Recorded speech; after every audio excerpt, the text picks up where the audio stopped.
유대인들은 율법과 성전을 신성시했습니다. 왜냐하면 하나님이 성전에 계시다고 믿었기 때문입니다. 스데반이 이렇게 성전을 신성시하는 이 유대인들에게 하나님은 사람의 손으로 만든 성전에 계시지 않는다고 했습니다. 그리고 그 근거로 이사야 66장 1절을 제시했습니다. 주께서 이르시되 하늘은 나의 보좌요 땅은 나의 발등상이니 너희가 나를 위하여 무슨 집을 짓겠으며 나의 한식할 처소가 어디냐. 하나님께서 말씀하시기를 하늘은 나의 보좌요 그리고 땅은 나의 발등상이다 라고 합니다. 그러므로 너희가 어떻게 나를 위해 집을 짓겠느냐, 내가 살 집을 짓겠느냐라고 합니다. 이 지구 전체를 성전으로 짓는다 해도 부족하다 이런 말이죠. 그리고 솔로몬도 동일하게 말했습니다. 열왕기상 8장 27절입니다. 하나님이 참으로 땅에 거하시리까 하늘과 하늘들의 하늘이라도 주를 용납하지 못하겠거든 하물며 내가 건축한 이 성전이오리까. 솔로몬이 건축한 성전은 아주 작습니다. 요즘의 건물에 비하면 이거는 건물이라고 할 수 없을 만큼 아주 적습니다. 근데 하나님은 어떠하다고 그럽니까? 하늘과 하늘들의 하늘이라도 하나님을 모실 수가 없다, 용납할 수가 없다라고 합니다. 여러분, 온 우주가 얼마나 광활하고 광대합니까? 그러나 그 광대한 우주도 하나님을 모시기에는 부족하다는 그런 말입니다. 그래서 성경은 하나님은 사람의 손으로 지은 곳에 거하지 않는다라고 말합니다. 그래서 이 스데반 집사가 이 성경 말씀을 근거로 해서 하나님은, 지극히 높으신 하나님은 사람의 손으로 지은 성전에 계시지 않는다라고 말했던 것입니다. 그러자 이 말들은 성전을 신성시하는 이 유대인들은 격분했습니다. 하나님은 무소부지하신 분으로 어디에나 계시지 않는 곳이 없습니다. 이것을 실제로 믿어야 바른 신앙생활을 할 수 있습니다. 유대인들처럼 하나님께서 성전에만 계신다고 믿는 사람들은 절대로 바른 신앙생활을 할 수 없습니다. 유대인들은 겉으로 볼 때 정말 하나님을 잘 믿는 것처럼 보였습니다. 그러나 그들은 겉은 거룩해 보이지만 속은 온갖 더러움으로 가득 차 있었습니다. 그래서 주님께서 그들을 향해서 위선자들아, 외식하는 자들아 이렇게 질책하셨던 것입니다. 하나님께서는 우리 가정에도 우리 직장에도 우리가 가는 곳 그 어디에나 하나님은 계십니다. 이것을 진짜로 믿으면 우리는 저절로 거룩한 삶을 살게 됩니다. 그런데 예배당에 가야만 하나님이 계시다고 믿는 사람들은 바른 신앙생활을 할 수 없습니다. 그래서 너무나 많은 그리스도인들이 집으로 돌아가서 예배드리고 돌아가서 부부간에 부모와 자녀간에 막 큰 소리치며 다투기도 합니다. 이것은 무슨 증거일까요? 우리 가정에 지금 이 자리에 하나님이 계시지 않는다는 증거입니다. 믿지 않는다는 증거예요. 자, 유대교 지도자들은 누구보다 하나님의 율법을 잘 지킨다고 자부했습니다. 그러나 스데반은요, 놀랍게도 그렇게 율법을 철저히 잘 지키는 유대교 지도자들을 향해서 너희는 율법을 잘 지키는 사람들이 아니다. 너희는 율법을 지키지 않는다라고 말합니다. 여러분, 이 말을 들었던 유대교 지도자들이 화가 났을까요? 안 났을까요? 얼마나 분노했겠습니까? 스데반이 실제로 이렇게 말했습니다. 53절인데요. 너희는 천사가 전한 율법을 받고도 지키지 아니하였도다. 율법을 철저히 잘 지키는 유대교 지도자들에게 사내들인 공회원 공회 앞에서 하거든요. 사내들인 공회원들에게 너희는 율법을 받고도 지키지 아니하였도다. 이렇게 말하면 안 되잖아요. 그들이 얼마나 율법을 잘 지켰습니까? 그들은 안식일이 되면 그 어떤 일도 하지 않았습니다. 심지어요, 전기를 켜고 끄는 것도 하지 않았습니다. 엘리베이터를 타도 엘리베이터의 스위치도 누르지 않았다고 한다고 합니다. 그 정도면 얼마나 철저히 지킵니까? 이렇게 지키는 이 유대교 지도자들 향해서 너희는 율법을 지키지 아니하는도다라고 그렇게 말합니다. 자, 이 스데반은 무슨 근거로 이 유대교 율법을 철저히 지키는 유대교 지도자들에게 너희는 율법을 지키지 아니하는도다라고 말했습니까? 자, 율법의 핵심이 무엇인가요? 사랑입니다. 그런데 자, 사람들을 핍박하고 죽인 자들은요, 절대로, 제가 원고에 그 절대로를 3번 써놨거든요. 절대로, 또 한 번 더요. 절대로 율법을 잘 지키는 사람이 아닙니다. 자, 이 유대인들, 이스라엘 사람들의 조상과 또 이스라엘 그 유대 종교 지도자들은요, 동일하게 선지자들을 핍박하고 예수님을 핍박하고 죽였습니다. 이것은 무슨 증거라고요? 그들이 율법을 지키지 않았다는 증거입니다. 그래서 지금 스데반 집사는 유대인들을 향해 너희는 율법을 지키지 않았다라고 말합니다.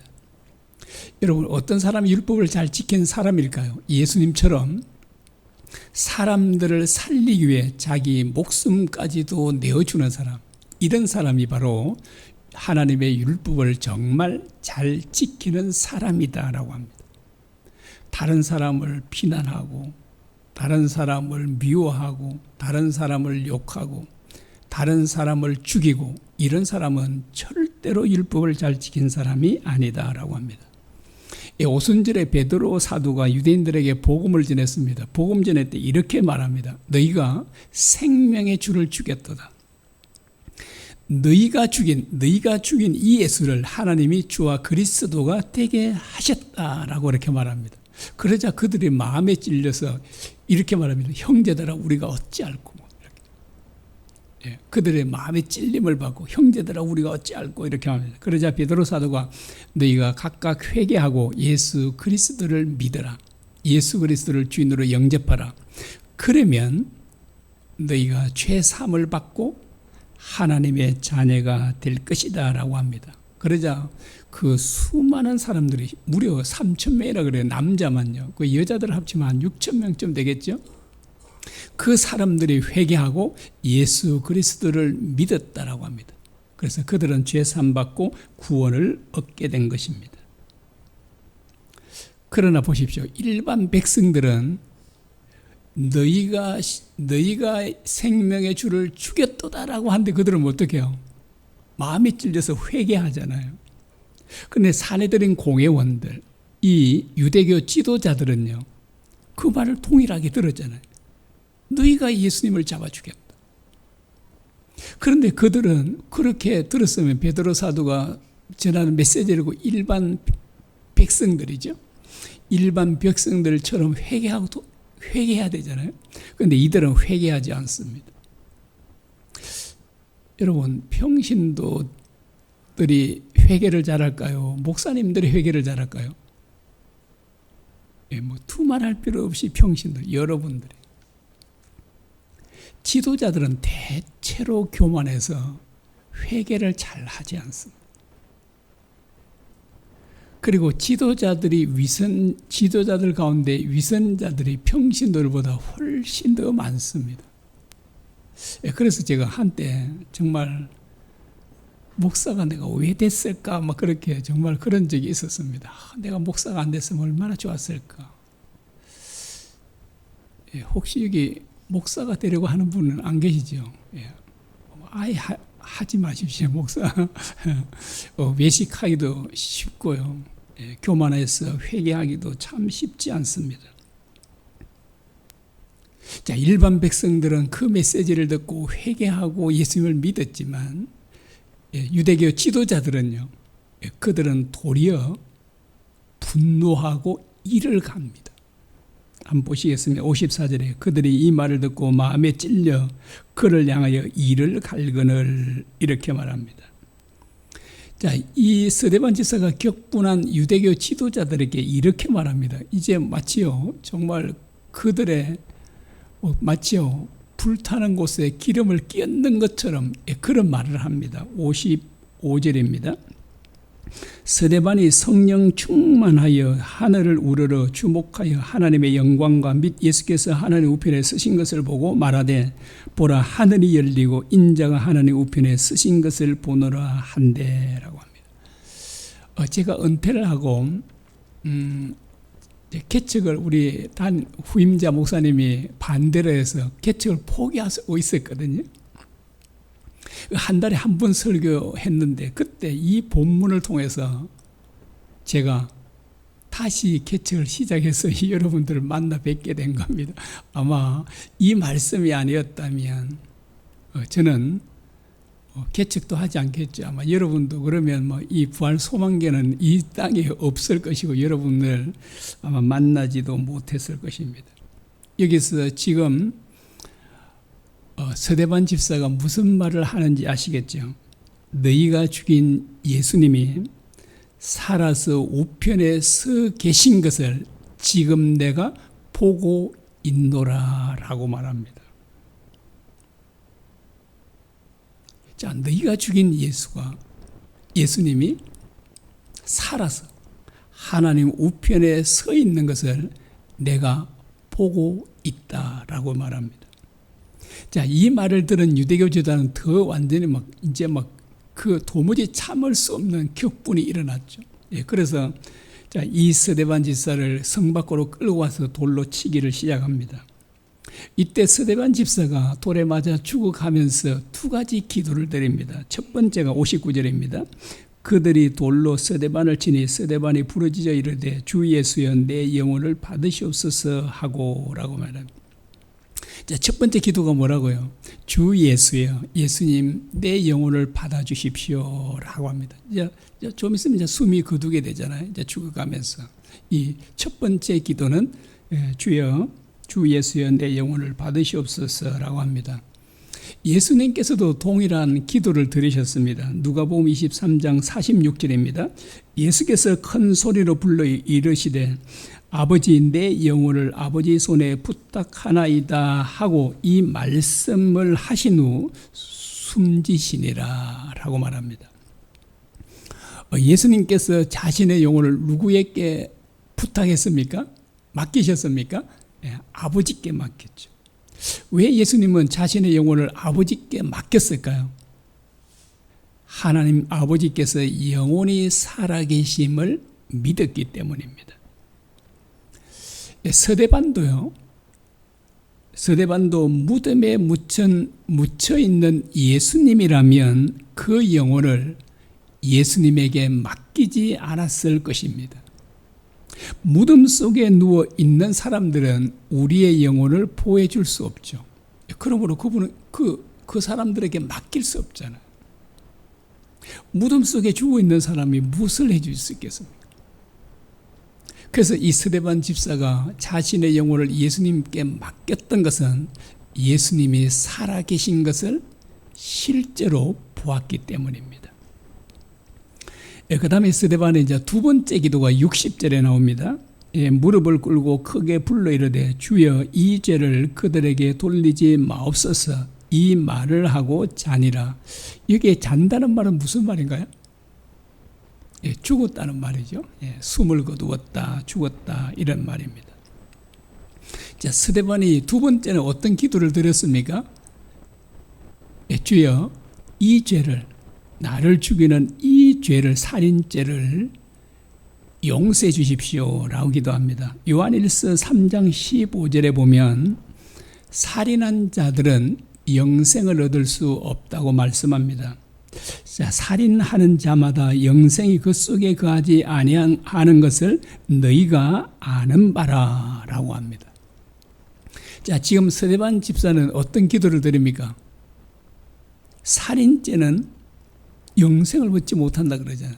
지옥 갈 죄를 범한 거잖아요. 지옥 갈 죄를 범한 이들의 죄를 용서해 주십시오 라고 기도합니다.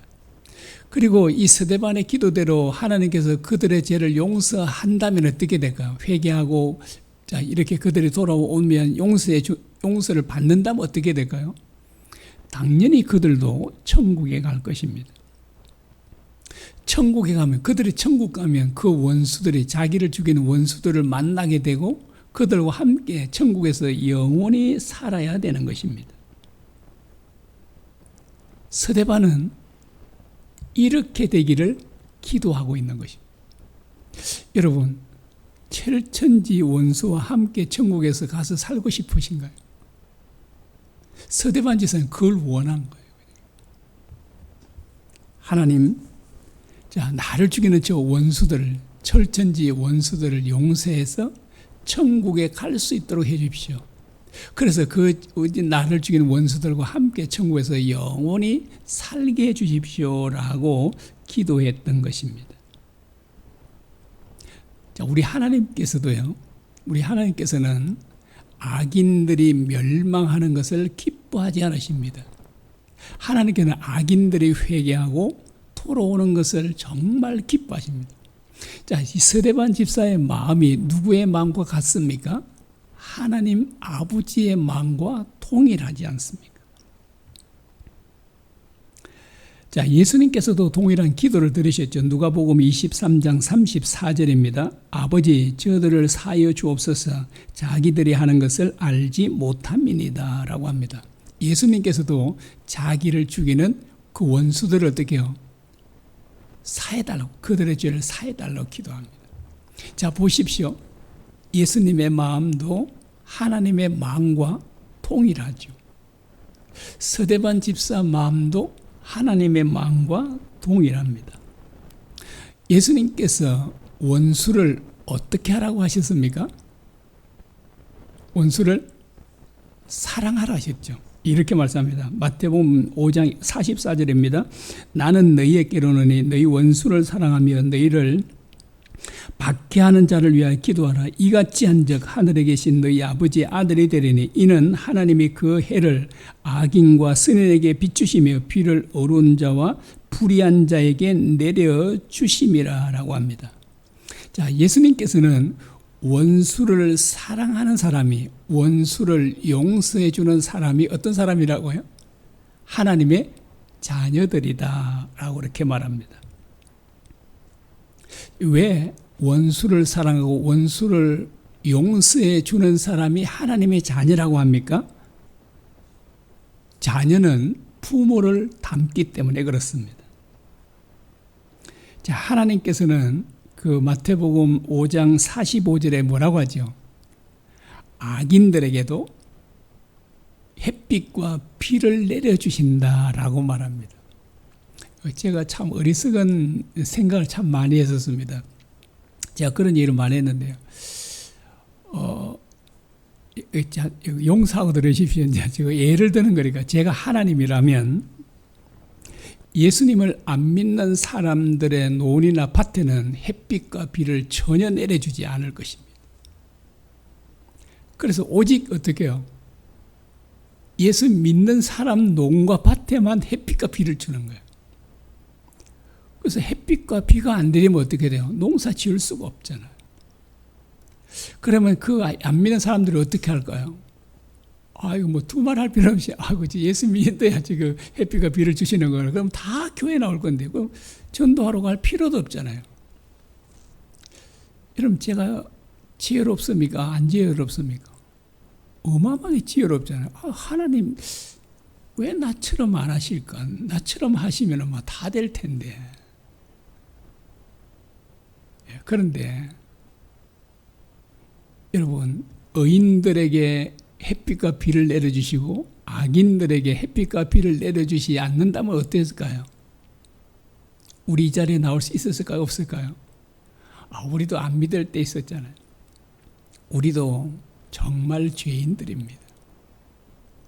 우리도 용서받지 못했을 것입니다.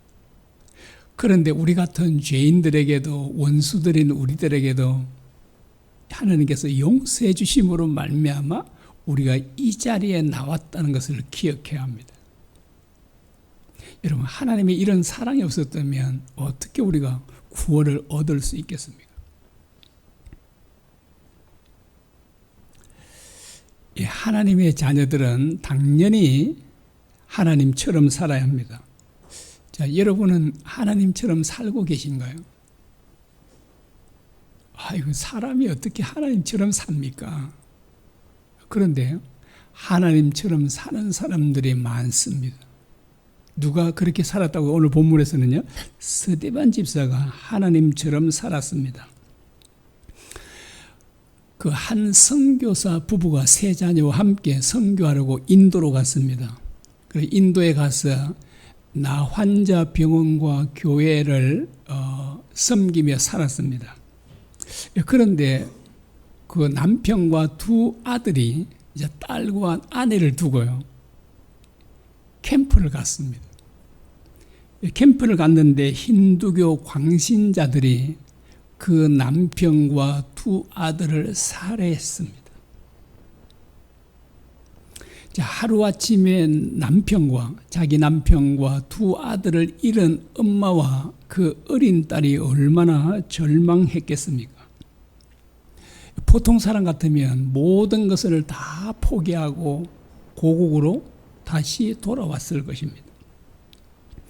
그런데 그 부인은 계속 남아서 남편이 하던 그 일을 계속 하겠다고 했습니다. 그리고 더 중요한 것은 자기 남편과 자기 두 아들을 무참하게 살해한 그 원수들을 용서한다고 했습니다. 여러분, 어떻게 내 남편과 내 사랑하는 두 자녀를 무참하게 살해한 그 원수들을 용서할 수 있습니까? 인간의 노력이나 인간의 의지, 인간의 힘으로는 절대로 할 수 없는 일입니다.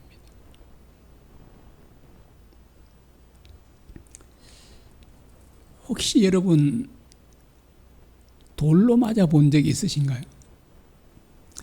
몽둥이로는 맞아 보셨겠죠. 몽둥이로 맞는 것보다 돌에 맞는 게 훨씬 더 아프고 고통스럽다고 합니다. 스데반 집사는 돌에 맞았어요. 그 영화의 한 장면 보니까 돌이 어마어마하게 크더라고요. 두 손으로 들어서 막 내리치는데요. 주먹보다 큰 그걸 장정들이 그 온 힘을 다해 그렇게 머리를 치우십시오. 그냥 머리가 터지고 그냥 온몸은 피투성이가 되고 그 고통은 말로 다 할 수 없었을 것입니다. 그런데 스데반 집사는 자기를 이렇게 죽이는, 아무 잘못도 없잖아요. 사실은요. 잘못한 거는 오히려 그들인데도 이 복음, 하나님의 말씀을 전한 이 스데반 집사에게 그렇게 무참하게 돌로 쳐 죽이는 그 원수들을 용서해달라고 기도했던 것입니다. 주님, 주여, 이 죄를 저들에게 돌리지 마옵소서. 저들의 죄를 용서해 주십시오 라고 기도했던 것입니다. 여러분, 연약한, 하나님도 아닌 연약한 인간이 어떻게 이렇게 자기를 죽이는 원수까지도 용서할 수 있었을까요? 우리나라에는 손양 목사님도 두 아들을 죽인 그 원수를 용서하고 양자로 삼았잖아요. 그래서 한 집에 밥을 먹고 한 이불을 덮고 살았습니다. 여러분, 어떻게 가능합니까? 내 진짜 눈에 넣어도 아프지 않는 귀한 자식을 죽인 그 원수를 어떻게. 여러분, 어떤 우리 이제 이렇게 인터뷰를 하는 걸 보면 그러더라고요. 자기 자식을 죽인 그 원수들에 대해서 뭐라고 하는지 아십니까? 찢어 죽이고 싶다. 씹어 먹어도 시원찮다. 이런 표현이에요. 용서할 수 없잖아요. 그런데 이 스데반 집사는, 그리고 손잡 목사님은 그들은 자기를 죽이고 자기 자녀를 죽이는 원수들을 용서한다라고 합니다. 여러분은 어떻게 이것이 가능할 수 있을까요? 여러분은 가능하신가요? 우리는 누가 돈만 몇백만 원 또는 몇천만 원 떼먹어도 그냥 막 죽일 놈 살릴 놈 그러지 않습니까? 내 생명을 빼앗은 것도 아닌데도. 만약에 우리가 살고 있는 집을 누군가 교만 방법으로 빼앗아 가면 어떨까요? 용서가 될까요? 안 될까요? 아마 용서를 못할 겁니다. 생명과 재산과는, 돈과는 비교가 안 되잖아요. 내 생명을 해친 그 원수들을 어떻게 용서할 수 있는가? 이런 그 비결이 있습니다. 그 비결이 오늘 본문에 기록되어 있습니다. 어떤 말씀인고 그러신가요? 바로 55절과 56절을 다시 보겠습니다. 스데반이 성령 충만하여 하늘을 우러러 주목하여 하나님의 영광과 및 예수께서 하나님 우편에 서신 것을 보고 말하되, 보라, 하늘이 열리고 인자가 하나님 우편에 서신 것을 보노라 한대라고 합니다. 자, 예수님은 너무나 분명히 십자가에 못 박혀 죽으셨습니다.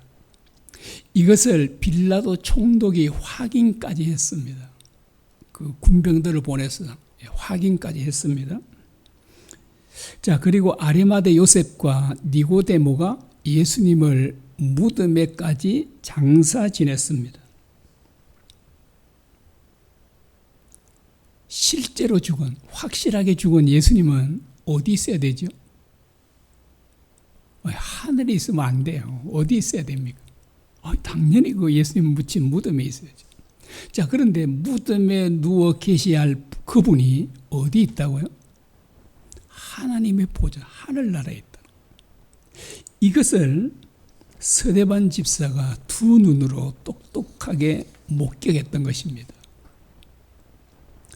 여러분, 이 스데반 집사가 예수님의 살아계심을 믿지 않았다면, 자, 이 기도를 드릴 수 있었을까요? 원수를 용서해달라는 기도를 드릴 수 있었을까 없었을까요? 절대로 할 수가 없어요. 인간의 힘으로는.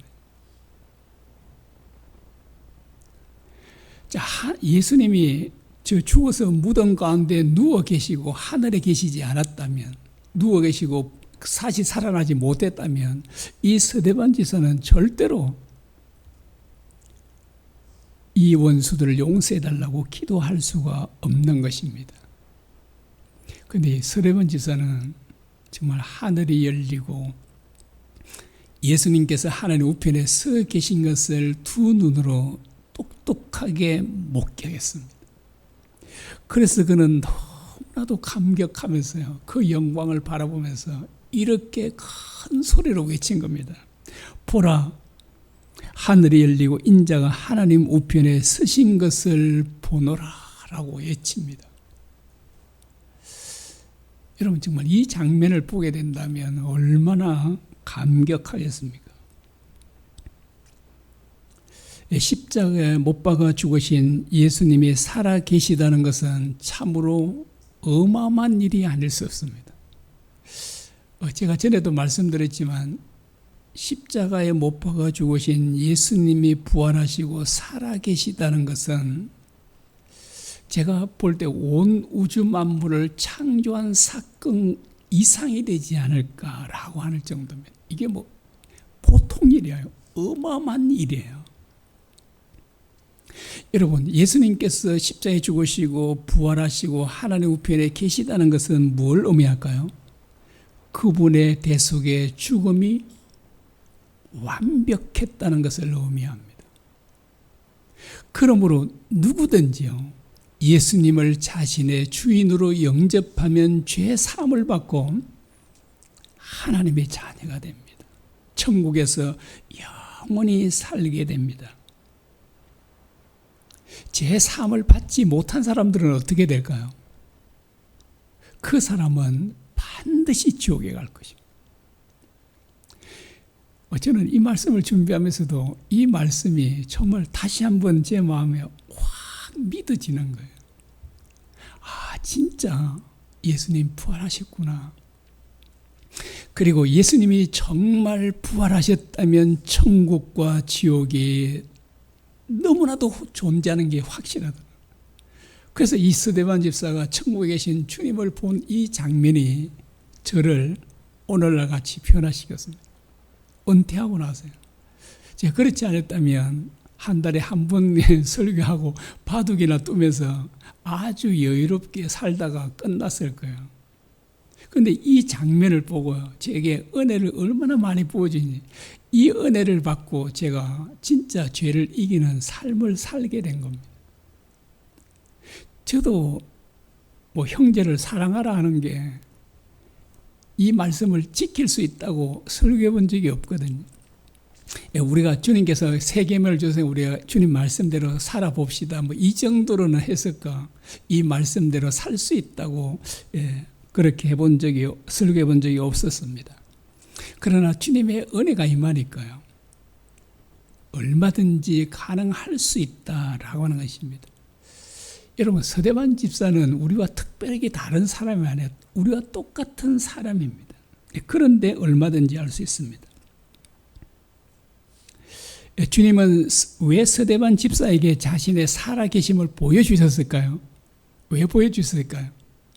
그로 하여금 큰 고통 가운데서도 믿음으로 승리할 수 있도록 하기 위함이었을 것입니다. 그러면 우리에게는 하늘 물려서 예수님 서계심을 안 보여주시잖아요. 서대반 집사에게 왜 서대반 집사에게만 보여줬을까요? 이것은 서대반 집사만 보라고 한 것일까요? 그렇지 않습니다. 이것을 성경에 기록한 것은 오고 오는 시대마다 모든 그리스도인들이 이 말씀을 통해 예수님이 살아계시다는 것을 생생히 보게 한 것입니다. 자, 오늘 우리가 이 아침에 우리 주님께서 실제로 살아서 하나님 우편에 계신 것을 우리에게 생생하게 보여주고 있습니다. 그래서 우리가 예수님을 우리의 주인으로 모신 우리들은 제3 받고 하나님의 자녀가 됩니다. 천국에는 전쟁이 없습니다. 질병과 죽음도 없습니다. 천국에는 정말 사랑과 기쁨이 충만합니다. 제가 참 좋아하는 성경 구절이 있습니다. 시편 16편 11절입니다. 주의 앞에는 충만한 기쁨이 있고 주의 오른쪽에는 영원한 즐거움이 있나니라고 합니다. 여러분, 주님께서 계신 곳에는 기쁨과 즐거움이 충만하다고 말합니다. 그래서 이제 천국은 그렇게 좋은 곳입니다. 여러분, 잘 안 믿어지죠? 진짜 이게 실제로 믿어지면 우리는 진짜 어찌할 바를 모를 겁니다. 너무나도 기쁘고 즐거웠어요. 자, 이런 놀라운 은혜를 받은 우리는 정말 예수님처럼 살 수 있습니다. 자, 그런데 우리는 아직도 용서의 삶을, 형제를 사랑하는 삶을 잘 살지 못하죠. 그 이유는 믿음이 부족하기 때문에 그렇습니다. 그러면 믿음이 정말 온전해지려면 어떻게 해야 될까요? 그 비결은 딱 두 가지입니다. 말씀 묵상과 기도입니다. 그런데 이걸 형식적으로 하면 안 돼요. 정말 내가 말씀을 보고 싶어, 보고 기도하고 싶어 기도하는 사람이 될 때 우리의 믿음은 충만하게 되고 크게 자라가게 됩니다. 그러면 우리도 서대반 집사와 똑같은 삶을 살게 됩니다.